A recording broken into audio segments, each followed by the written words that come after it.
Hello, 500 square meter corner lot. Ito po yung from there hanggang doon sa pangatlong poste. Corner lot ang frontage niya naglalaro ng 10, tapos papaganon 50. Dito may right of way na 5 meters, dito 6 meters. Ibablog ko po hanggang makarating ako ng street namin. I'm here at Purok Looban, Kamangyanan, Santa Maria, Bulacan, facing southwest. Yeah, facing southwest. Yan. Ito siya. Second part na to ng pagbablog ko. Ayan, kung gaano kalayo. Dito, yung muhon. May makamuhon. Ang tax declaration nito, residential na. Kaya maganda na po ang labanan. Slightly negotiable. Ang current zonal value, 2,100. Ang magagastos nyo dito, 100,000 mahigit. Sa pagta-transfer ng title. From deed of absolute sale, capital gains tax, documentary stamp and other transfer title. Yan. Facing south, 6 meters ang bigay dito, 5 meters doon. Tara! Tapos, 10 by 50. Tapos, from Index Bukawe, 15 minutes, 5.2 kilometers. SNR soon, 11 minutes, 4.0 kilometer. Philippine Arena, 16 minutes, 5.1 kilometers. Mindanao NLEX exit, 53 minutes, 18 kilometers.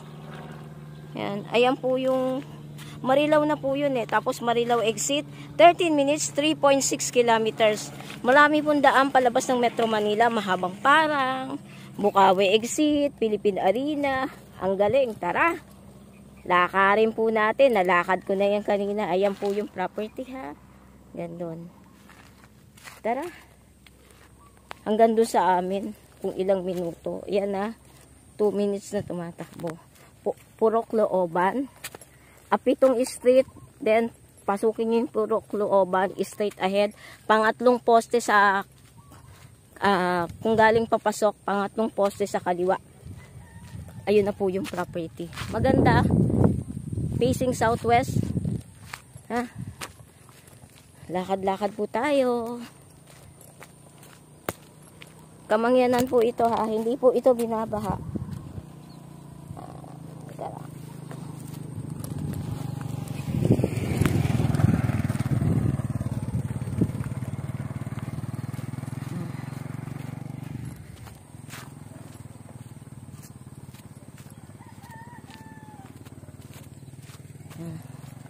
Malapit lang, Landmark Aqua Resort. Malapit lang. Ito Purok Looban na to eh. Oh, di ba pagpasok nyo, count lang kayo ng 3 poste niyan. Pangatlo, ayun na po yung property. Maayos title nito.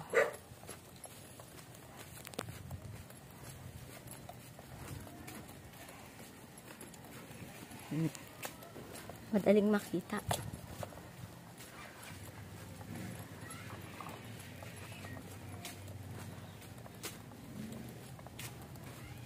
Kasya van, kasya kotse. Minivan na aluminum.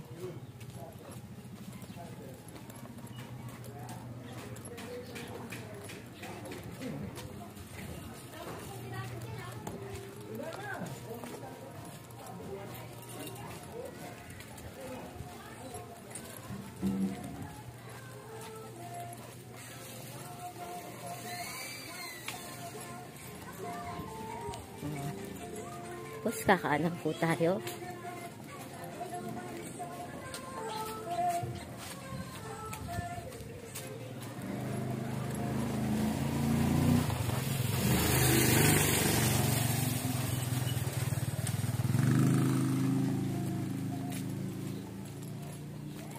Walking distance lang po sa amin to.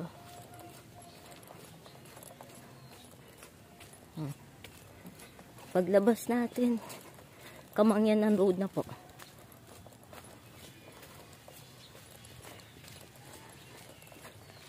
Maganda yung location.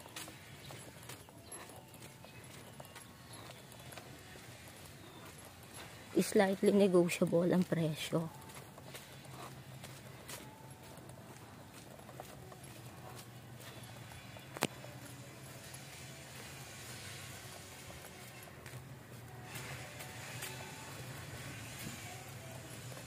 Kabilang barangay na ito sa amin San Gabriel.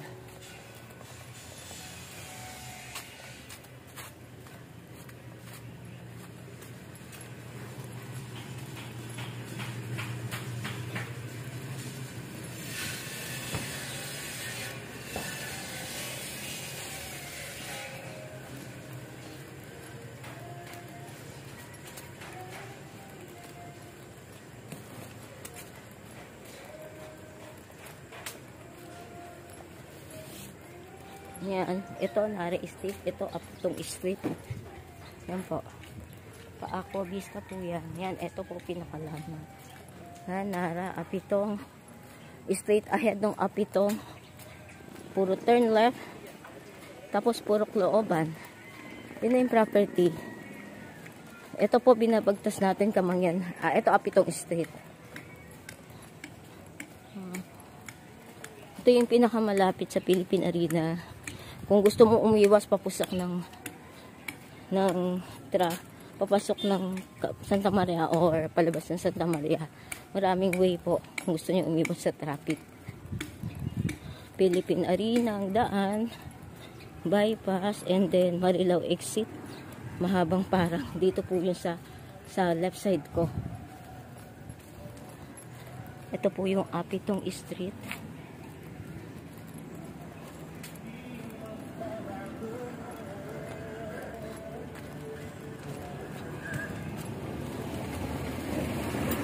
Tax declaration nito, residential. Zonal value, current pero magtataas na. 2,100 ang zonal value. Ito. Dito po, yung sa kanan ko, puro palabas. Dito po, sa kaliwa ko, puro papasok dito. One way po ito. Kung manggagaling ng Manila, dito po papasok. And then papasok po dito. Kung palabas po, dito po. Okay.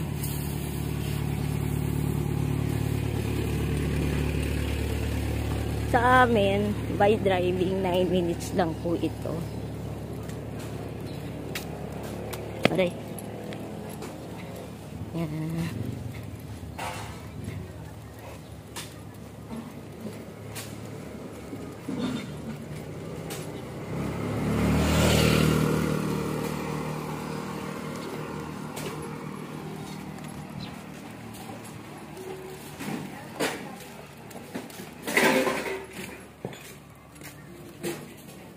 Kamangyan Road din po ito. Paikot lang kasi. Puro ito po pa one way palabas.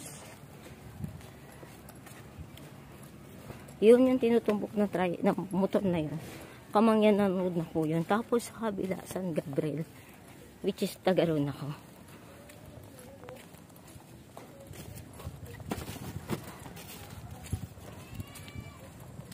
Motor.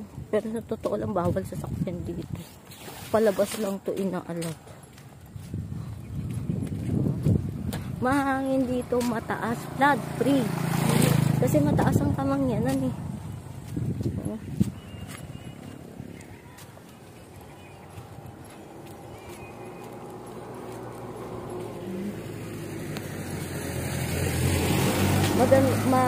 Okay pa value ng lote dito. Sa amin kasi ang taas eh, 10,000, 11, 13 per square meter. Ang San Gabriel ang taas na po. Kasi malapit na kami sa lahat eh.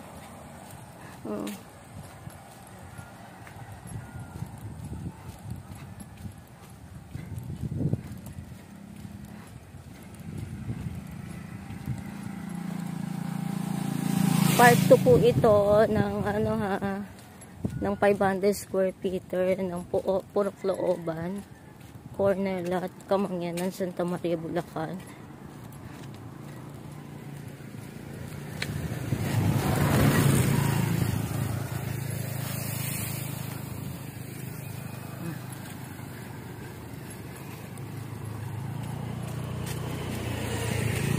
Ito palabas to eh. Basta ang pinaka-landmark na meeting is Aqua Vista. Yung Nara Street, corner off ito. Ayun po. Pag magbi-viewing po tayo, yun po yun.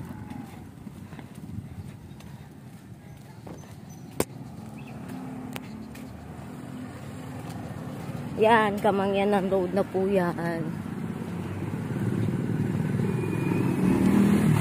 Kasi paikot po yan eh. Paikot po ito.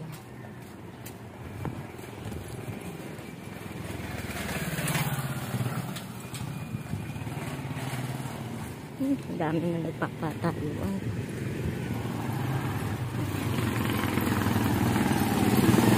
Punta po sa amin ito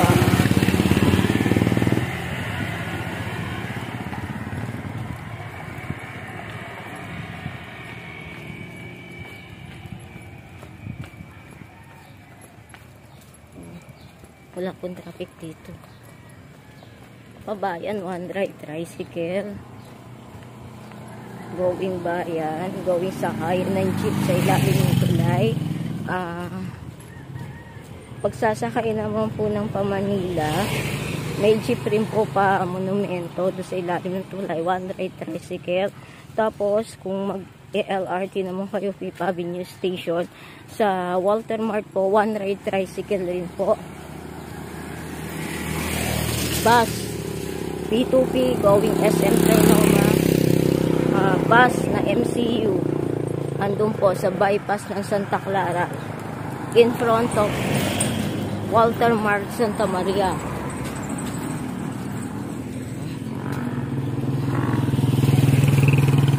Ito po, Kamangyanan Road, which is dito medyo mahal na. Doon sa sinabi ko, kayang-kaya pa. Although bukid pa lang siya, pero residential na po ang tax declaration, kaya maganda na po yung value. Kasi yung iba nasa agriland pa po, yung iba katulad ng San Gabriel kay Bitin, agriland pa po ang tax deck noon. Hindi pa siya nakalipat ng residential. Etong hawak kong 500 square meter tax deck classification, residential na po. Kita nyo? Lakad ko lang yan papunta sa amin. Ang ano po nito, adobe po ang ilalim niyan. Kita nyo? Adobe po ang lupa ng ilalim niyan. Kaya napakatibay. Lapit na po ako sa amin. Na maghahati na po ito ng San Gabriel at saka Kamangyanan.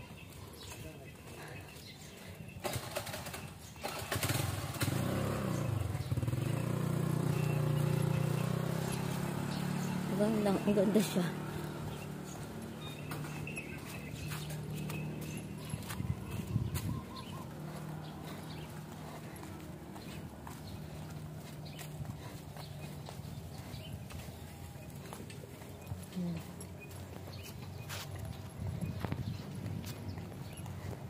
Ito factory road po ng ano yan, pintura.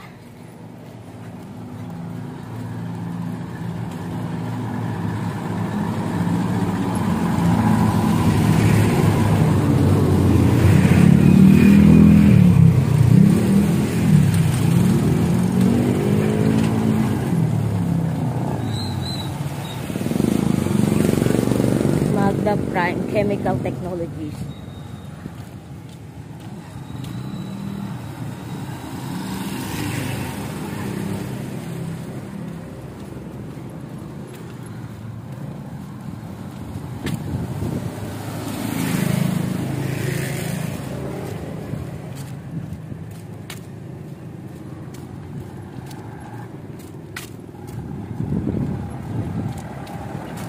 Hindi pa traffic dito sa lugar namin.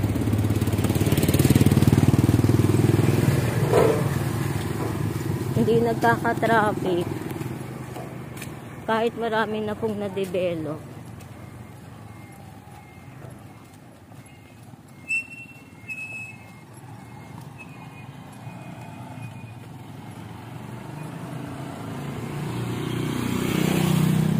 Ito, Kamangyanan Road na po yung binabagtas natin.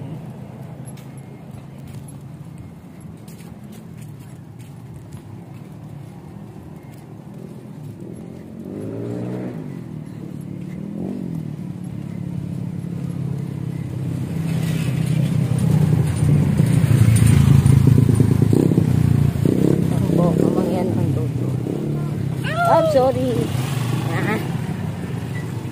Kita ko.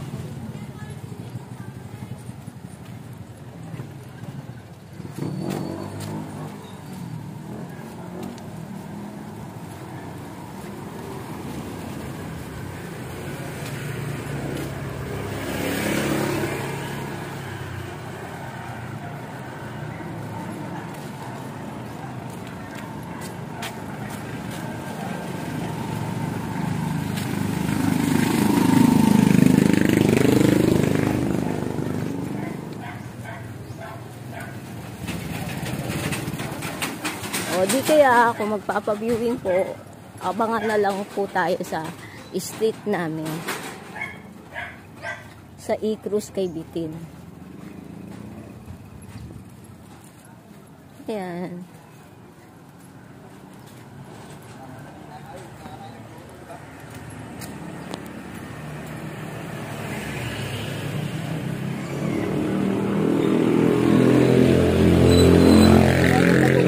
Namin, yung likod bahay namin.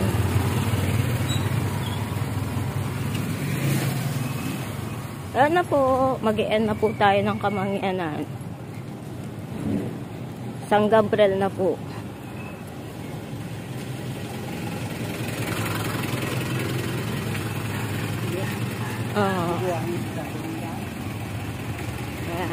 Ayan o, Kamangyanan, Barangay Kamangyanan.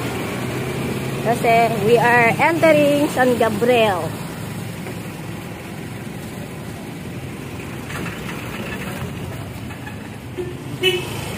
We are entering San Gabriel, Santa Maria, Bulacan.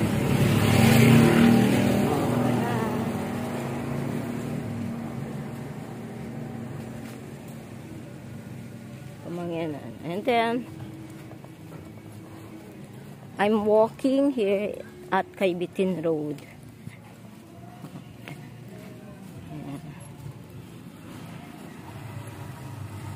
Walking distance lang. Ayun na yung bahay, lugar namin. Katabi ng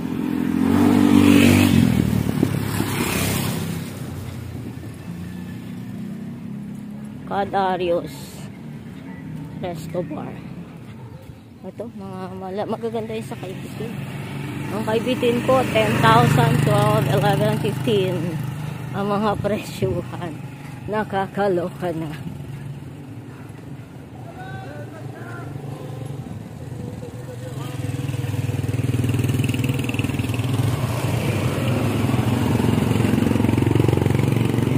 Papunta na po yan. Babagtasin na po ang bypass niyan.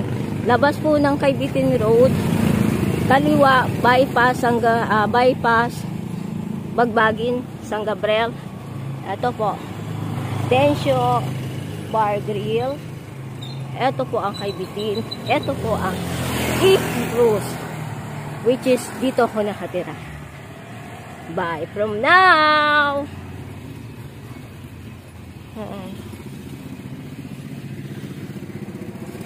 E-Cruise. Bye from now. 0933-813-7110.